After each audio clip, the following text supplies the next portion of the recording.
е България по Нова телевизия. На кого помага едно такова разцепление и какви ще бъдат резултатите от него? Едно такова разцепление, разбира се, че помага. Не знам за какви разцепления говорят в студиото, но Калинка за малко да разцепи масата с тая кихявица. Едно такова разцепление, разбира се, че помага. Абе, пак добре, че вестниците не се разхвърчаха. На здраве! Въпреки, че и преди не се е случвало. Още от времето, когато Калинка беше водеща на СКАТ. За мен и този човек, той провокира. И партията, и Волен Сидеров.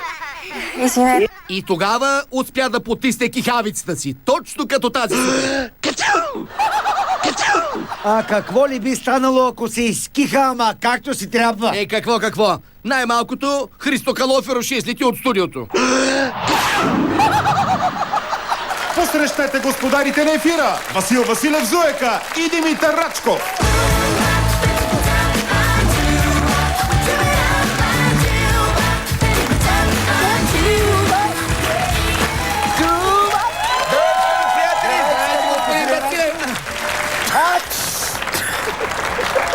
На здраве!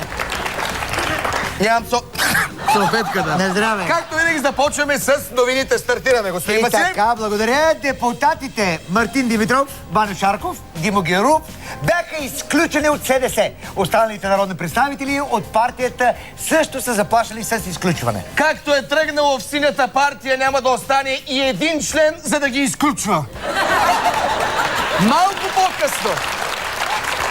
Малко по-късно се разбра, че Надежда Ненски се самоизключи от СДС, пак тя. Михал се е голям. Изключени. Аз на това му викам изключителна партия. Браво си, Василев! Много бърз и остър, бистър ум имате вие. Благодаря. Вие сте голям хуморист понякога. Президента Плевнелиев заяви: трябва ни валута на бъдещето. Като че от това министър Дянков веднага решил да въведе данъци на бъдещето, като данък глоба, данък бедност и данък върху платения вече данък. Ето кой има остър и бистър ум. Мисля си ги скъщи тези неща. А сега да не отлагаме за бъдещето танца на нашите три адреналинки.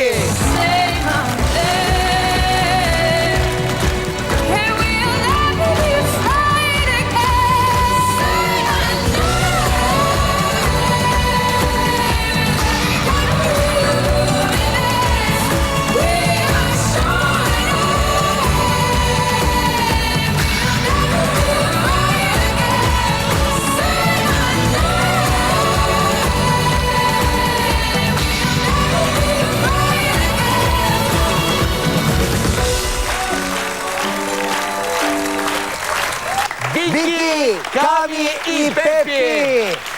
Радко, видя ли какъв хубав беше танц на тия мъж? Видях, господин Василев. Да, се опитах и да чуя дали на публиката й харесва. Ами, и какво чу? Нищо. Нищо не чу. Ами, А даже внимавах. Явно обаче не си внимавал достатъчно. Сега гледай и се учи от министър Найденов. Да видиш как се послушва. Гледаме без монтаж по канал 3. Земеделският министър Мирослав Найденов отговаря на журналистически въпрос. Вчера господин Станишев казва ГЕРБ да покаже какво е направил, сега да не му изпълнявате желанията. Как не ги е срам?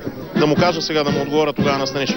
От днес до изборите можем всеки ден да показваме. Зуек, като слушам земеделският министър, все едно чувам министър-председателят.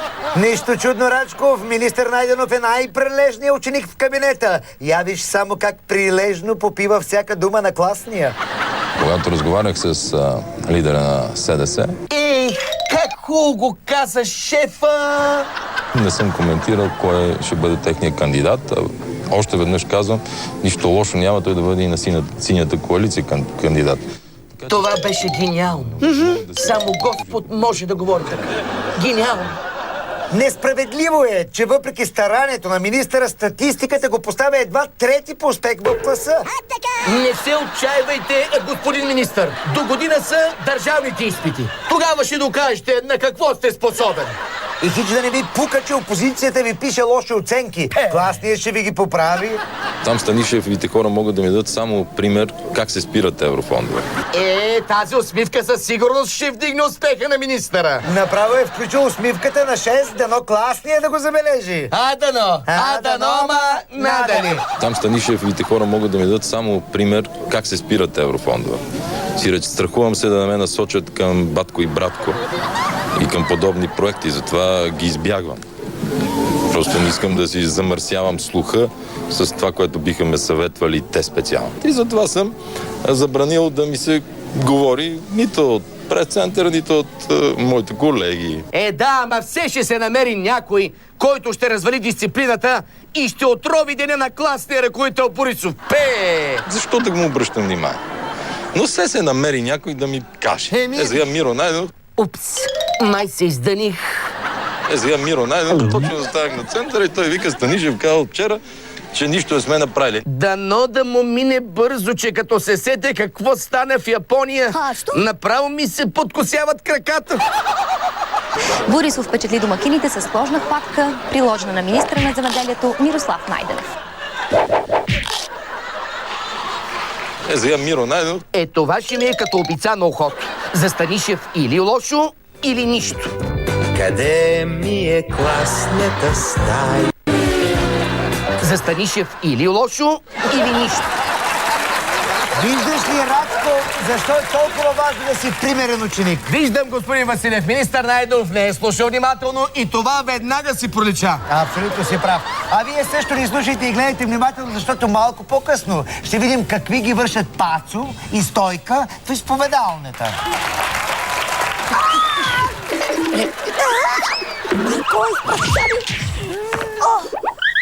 Кой ти изпращя? Значи ти го беше, те са нищо нямаше ти изпращима. Сега обаче, нека да видим какво се случи с бившия финансов министър господин Пламен Орешарски, когато се заговори за бюджет. Гледаме как депутатката от ГЕРБ Менда Стоянова коментира бюджет 2013. Какво пести големия бюджет най-вече? За 2013 година. И докато останалите се занимават с бюджета, бившият финансов министър дреме. Поправям се, дреме му на она работа. И докато ръката на Орешарски е на орехчетата, погледът му се рее в облачетата. Но според господин Орешарски това не е достатъчно. Като го гледам така погледа. То никога не е достатъчно. Ето, и госпожа Менда Стоянова смята, че не е достатъчно. Тя хубаво смята, ама дали му е запомнила името? Това е само... Тези цифри, господин Орешаров. Вие може да ги оспорите на Орешаров, ама на Орешарски не му дреме. Ние семействата пестим, а държавата от какво пести? За държавата не знам, но господин Орешарски съвсем не се пести от почесването. В момента бюджета на България изземва изключително малко. Бюджетът изземва изключително малко, но ръката на господин Орешарски изключително много. Да видим обаче дали с тази ръка господин Орешарски ще потърси друга близост. Едно изречение ще продължим, кажете. За фирмите. Госпожа Менда Стоянова говори за бюджета, но следи какви ги върши господин Орешарски с ръце под масата и бързо измъкна своите. От цялото интервю едно стана ясно. Когато става въпрос за бюджет, господин Орешарски се възбужда. Стига, бе!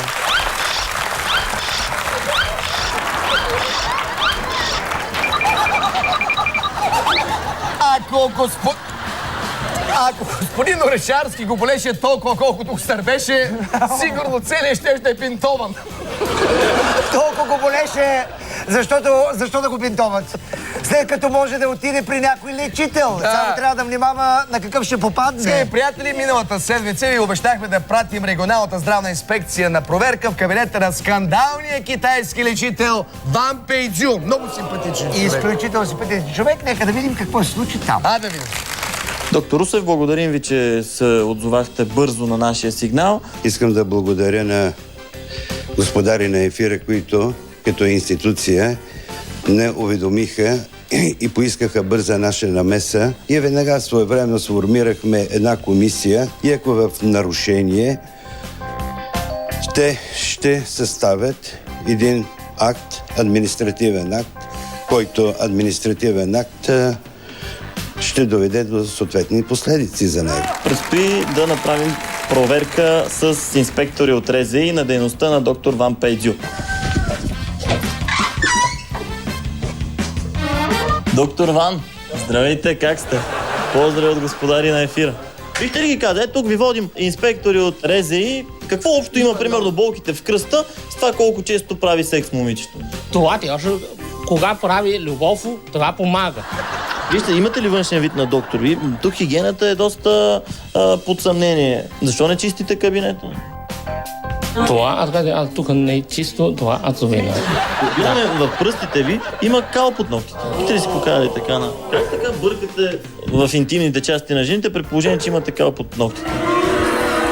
А имате ли право да практикувате медицина в България? Имате ли право? Това аз има фирма.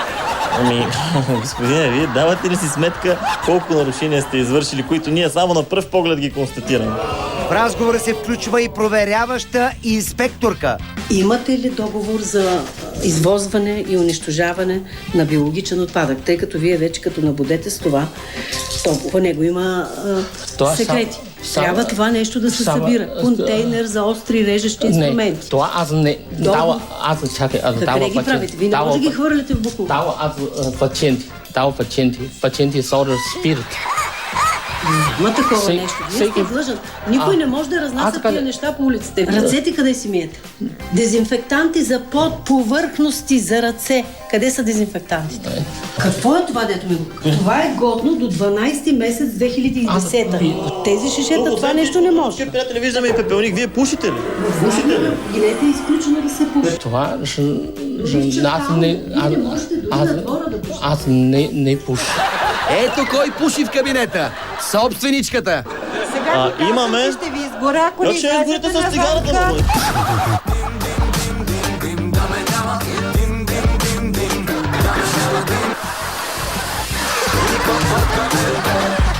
Аз не пуша. А престилката кога я правихте за последно?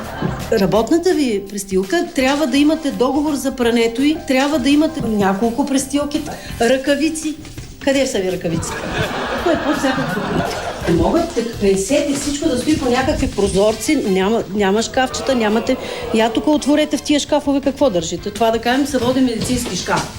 Какви са тия кутийки там с това? Какво лекарство? Имат ли превод на български? Трябва да правите почистване всеки ден. Телевизор.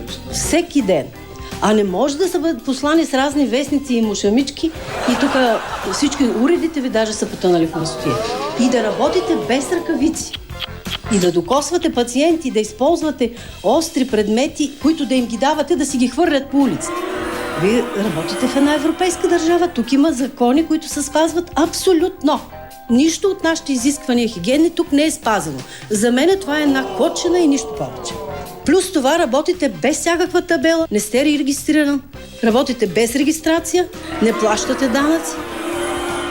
И как се представяте толкова години? И нали знаете, че това, което сте сложили на стената, не е диплома? Ето това нещо. Скъпи, видите ли тази диплома? Това, което сте видали от това, като се ночи от Лекарския съюз, това също е проверено? Не. Много сериозни нарушения, като започваме от хигиените, ама вие ще стигнете и до някакви документални, някакви страхотни неща. Аз не съм виждала такова нещо в моята практика. Тук вижте какви работи се натъкнахме в този медицински шкаф. Аз яде. Това аз пия. Хубаво, че има да ви снимат, защото ако го разкаже човек на някой, може би няма да се повярва. Аз виноват. Това не е чисто. Но то не е въпросът дори само на чисто и мръсно. Не принизявайте нещата. Това е медицински кабинет и то трябва да не е опасно. Тук трябва да блести от чистота и трябва да е стерилно. Тук не говорим за чисто и мръсно. То тук е пещера. Ще обещаете ли, че всичко, което зависи от вас, ще направите, ще задействате медицинските власти, за да излезе истината наяве и повече няма да подлагате на опасност живота и здравето на хората? Обещавате ли? Да. Обещавате? Да. Това е сега от нас за господаря на ефира Влади Василев. В среда ще разберем какви са резултатите от проверката. Вие, скъпи приятели, не се колебайте да ни сигнализирате за всякакви нередности, измами и далавери. А сега се прехвърлям в къща на Бай Брадър, за да видим какво прави моят голям приятел Пацата.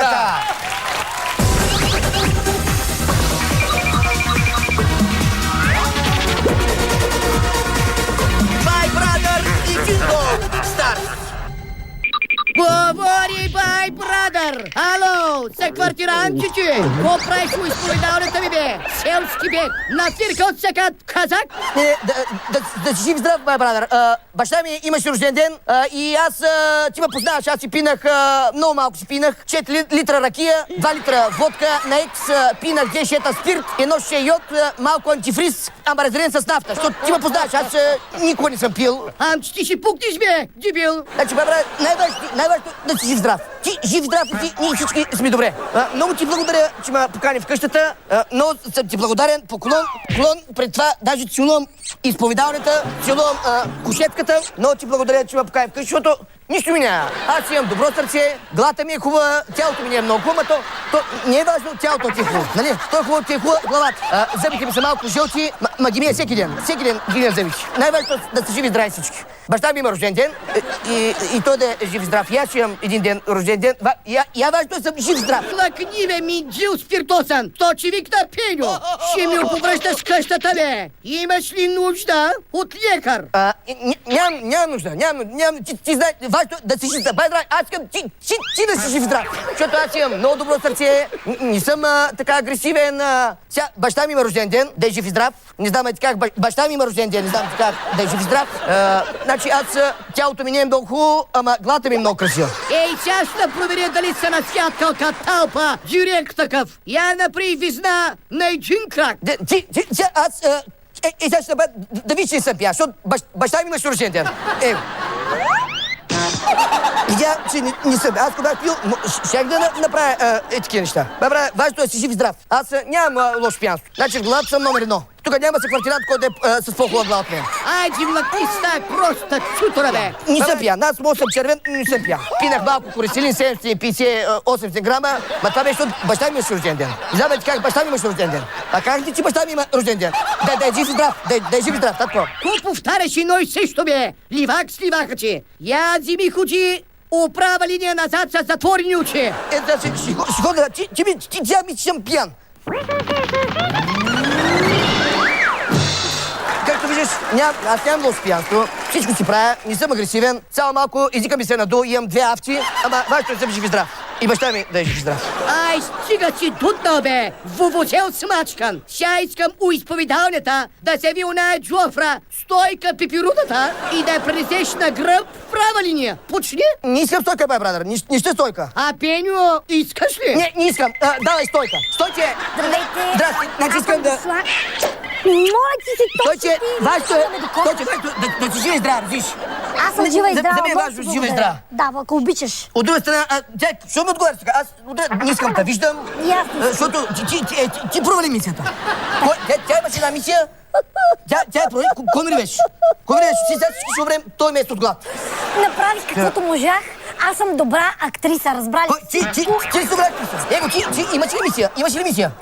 Каква е тогава актриса ти, като мисията се провали? Просто се ядосвам. Това е актриса. Какво сега? Вижда, че имам добро сърце, не ме ядосвам. Заради тебе цял месец ще стоим тук на един хляб. Какво ли сега?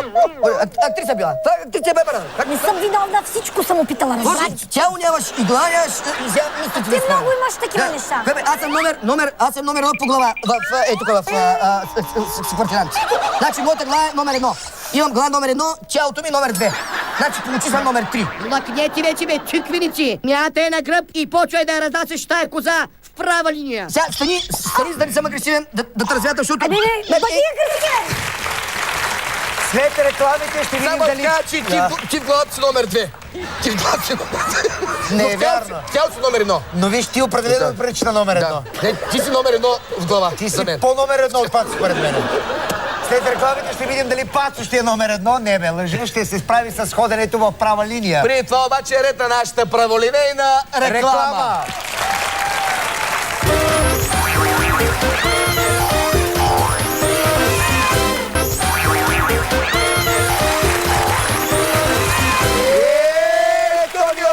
След рекламите! Махнали на зрителя. Без да губим никакво време, отново се прехвърляме в изповедалната на Бай Брадър. Мята е на гръб и почвай да я разнасяш тая коза в права линия. Сега, стани, за да не съм агресивен. Ще гледам. Ще шипна един пъти. Кой изпраща ми? Кой ти изпраща? Значи ти го беше актриса, нищо нямаше да ти изпращи, ма. На актрисите нищо не пращи. Пращи ли ми? Ей, сега виж как ти сама, дали ще ми изпращи нещо. Айде да видим, няма ли? Ей, пращи ли, ма не ми пращи. Видя ли, че нищо не ми пращи. Пращи ли ми нещо? Не кажи, пращи ли ми нещо, нищо не ми пращи. На мен ти Защото съм пращи, актьор. И на баща ми нищо не ми пращи. Ти само за себе си мислиш, защото баща ми има рожден ден днеска. Защото е много важно да имаш рожден ден в този живот. То с такъв си аз ще изпраща. Да, първо си виж главата, ти нямаш глава и с тая хризантема да ти е сложила. И може да виж с хризантема на главата. Гледай как ми разваля. Първо виж, нямаш глава, разбери, че нямаш глава да влезеш къща. Ай, спри съвети, бе, папагал! Ще се променил, ама аз не съм мръднал. Зато и пак те пращам изолиран в килера на къщата. И ще помисля дали да не вкарам и Пеню при себе. И чезе веднага. Пеню! Значи, да си жив и здрав, брат. Да ви, че няма лошо пиянство, ще изтанцуваме тук един хубав танц, красив танц със стойка. Ай, ти си рева! Нали си актриса сега? Ай, да ви, цяла България е каква актриса си? Добре! С тая красива глава, тачи има рожден ден, не знам да знаеш. Ма интересува. Сега ще изтанцуваме един ден за рожден ден на тачи. Обичам шопската салата, мастика ледена да пия, полните носки да ме галят и русимачки покрай мен. Обичам шопската салата, мастика ледена да пия, полните носки да ме галят и русимачки покрай мен. Виж, че съм агресивен. Значи, Зойко се надявам, да си жив и здрав, искам да си жив и здрав ти, и адреналините си жив и здрави, операторите си жив и здрави. Много важно, но ето операторите си здрав. Дано и бай брадър да е жив и здрав, Франчко. Ела тук остави Андрей на мира, молец. Ела тук. Не, важно. Ела тук. Какво става живота? Нека всички са живи и здрави и Биг Брадър да е жив и здрав, за да изтърпи до край. Те са квартирантки, са ви адреналинките, ела тук, няма да мързаш. Това бе всичко от нас за тази вечер. Да си жив и здрав. Утре не пропускайте да се посмеете с поредното издание на... Да си жива и здрава. На пълна лудница!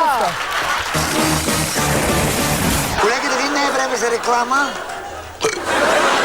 Моля ви се. От шкамбето, дето не съм го ял. Ма нямаше ли друг гост? Защо се смееш, ма? Защо се смееш, ма, животно? Защо, ма? Защо се смееш, ма? Сега в никакъв случай... Аз ще завърша сам. В никакъв случай не смейте канала, защото започва сериала, премиерния сериал Фирмата. Преди това обаче директно от фирмената командировка с нов танц пристигат трите адреналинки. Вики, Ками, Зойка и Пепи.